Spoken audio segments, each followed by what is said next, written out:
The man put a lot of out there himself. So whether it's true or it's a lie, he got to answer for that.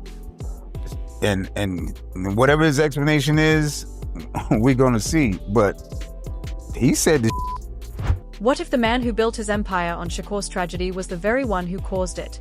That question is no longer just a fan conspiracy. It's now a direct accusation from Shakur's own brother, Mr. Shakur. He isn't dropping hints anymore.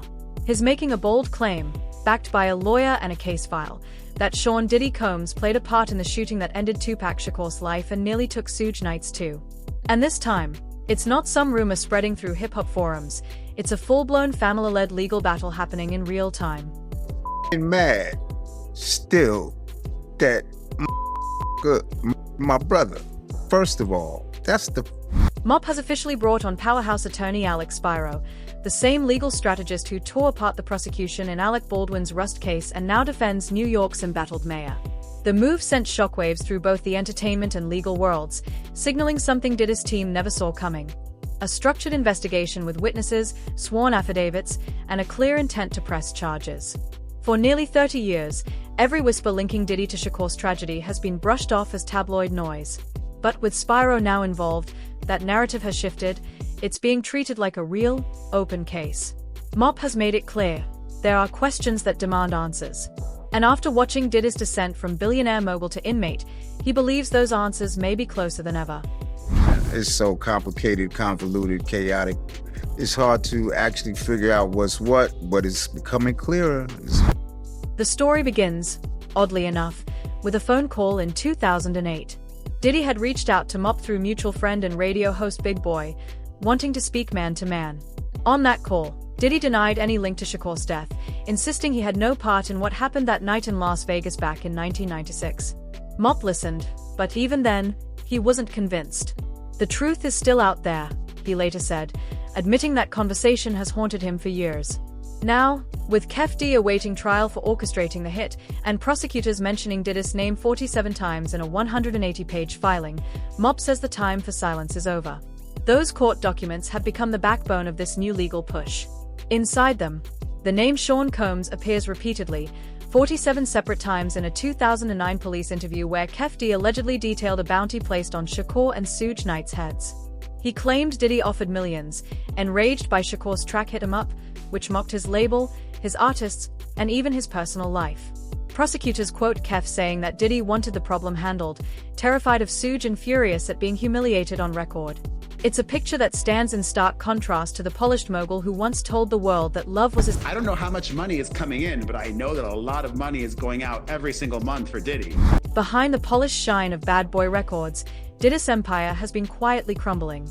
By late 2025, the once untouchable mogul stood convicted on 2 counts of transporting individuals for immoral purposes across state lines, a Mann Act violation that landed him 50 months in federal prison. His bail requests were denied 3 separate times. Even former President Trump claimed publicly that Diddy had reached out, asking for a pardon. Prosecutors revealed that federal agents discovered AR-15 rifles and over 1,000 bottles of lubricant during raids on his Miami and Los Angeles homes, a surreal confirmation of the chaos that industry insiders had whispered about for years: extravagant freak-off parties, secret recordings, and a pattern of manipulation and control. On your own platform, he said this on your platform that he put up $1 million to get Pac here.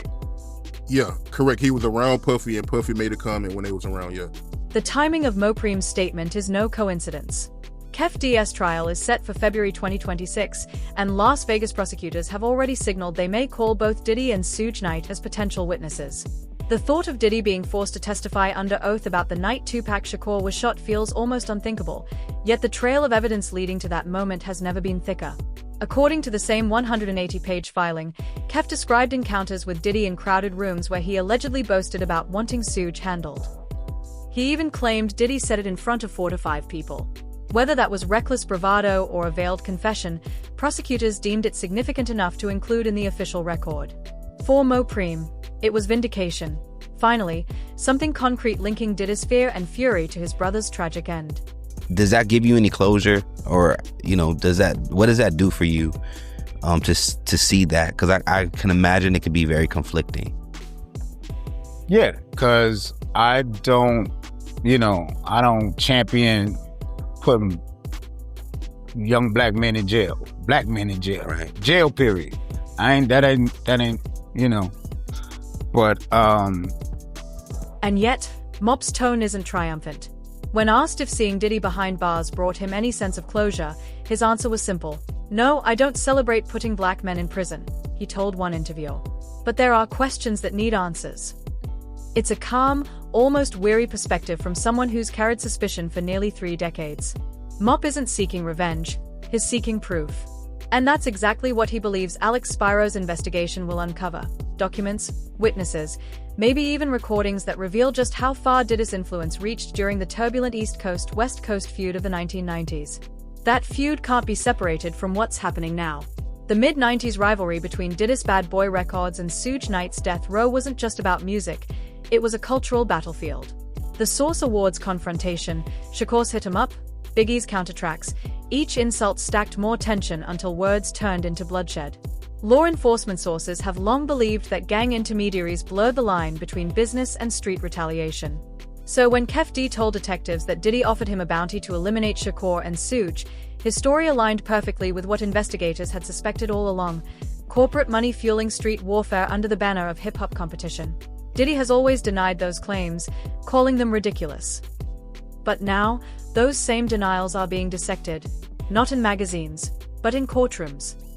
Oh, but so make no mistake, the music industry, it's a dirty game. It's a dirty fucking game.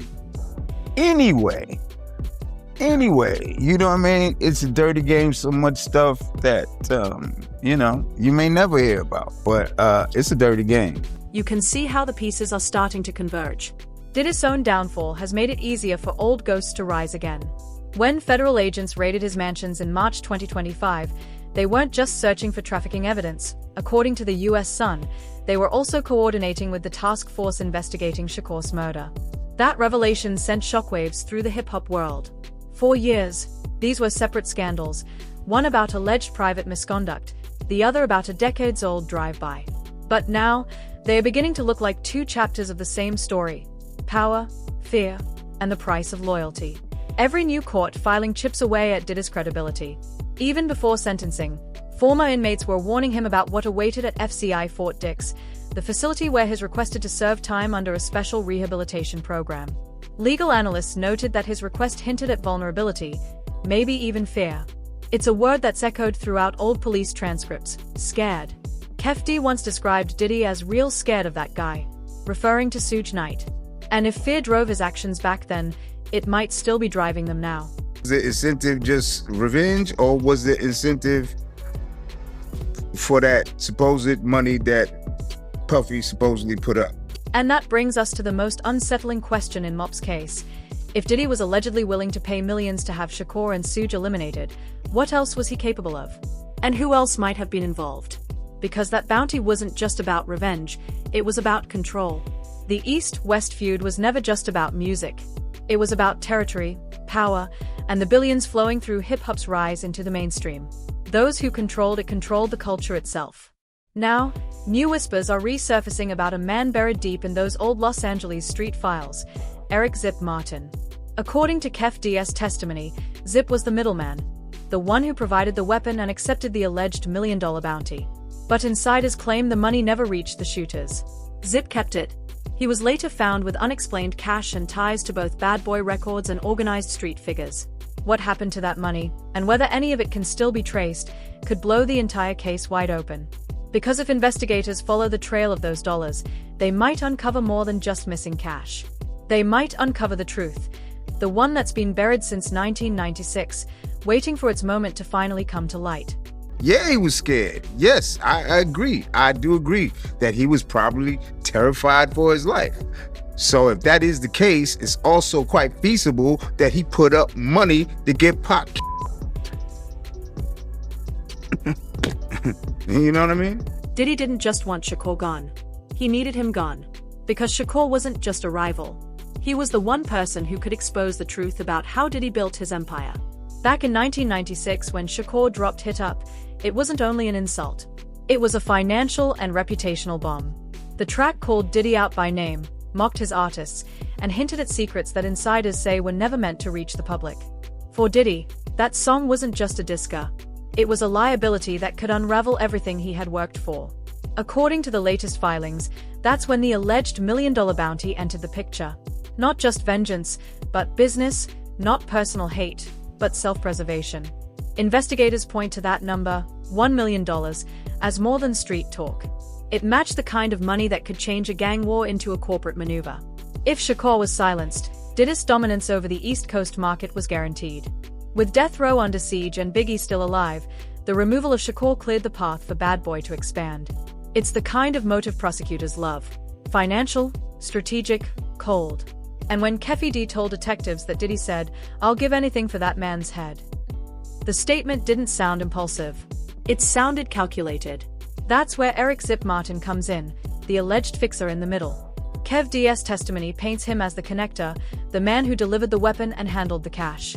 According to court documents, Zip got paid by Puff at some point, but he never passed the money to the shooters. That raises the question haunting investigators. Now, if the bounty was real and Zip took the cash, where did it go? There's never been any record of it turning up. No deposit, no trace. The working theory among law enforcement insiders is that someone close to the deal pocketed it, or worse, that the money never left Diddy's circle in the first place. He said it was, according to him, he said it was security that accepted money, participated in it, and it was so-called homies. We can't ignore what happened afterward. Years later, Keffi D described meeting Diddy again, this time in a parking lot outside the Hollywood House of Blues.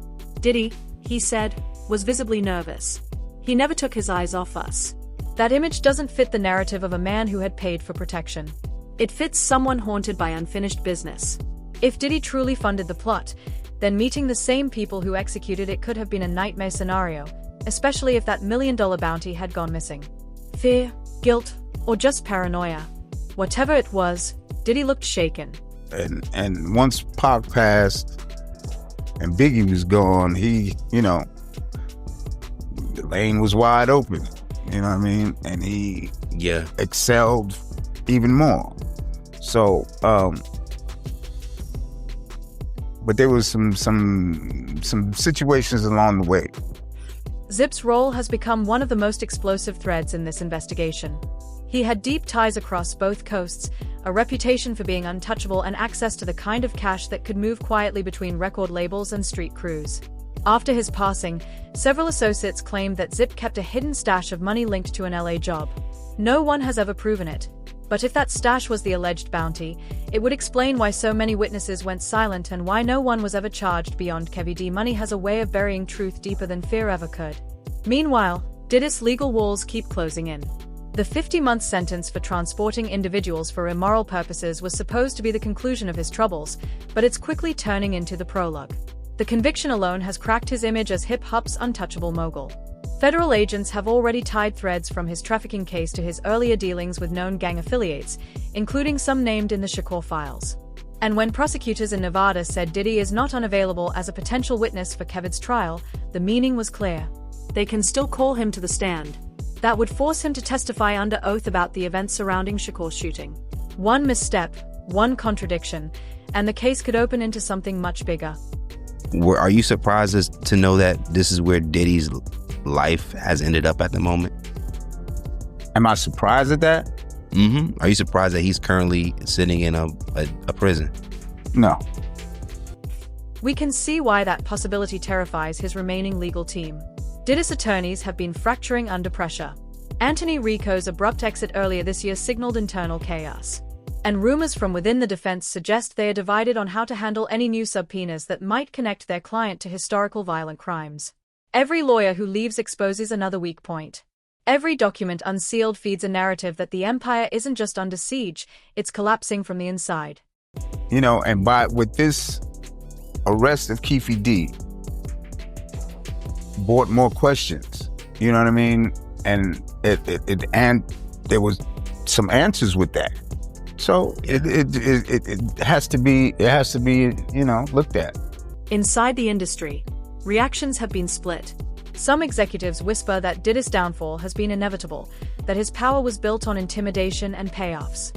Others argue that the current wave of accusations is opportunistic, timed to strike when he's most vulnerable. What's undeniable is the sudden openness with which old allies are speaking. Former producers, assistants, even security staff are resurfacing with stories about cash handoffs, encrypted calls, and quiet settlements. Each one might be a fragment of gossip or a piece of a puzzle that investigators can finally complete. Even Chug Knight, still serving his own sentence, has hinted from behind bars that truth has a way of finding daylight. For a feud that defined an entire generation of hip-hop, those words sound almost prophetic. If Keffi D's testimony connects Diddy to the bounty, and Mop's legal team corroborates it through bank records or witness statements, the fallout could reach far beyond the courtroom.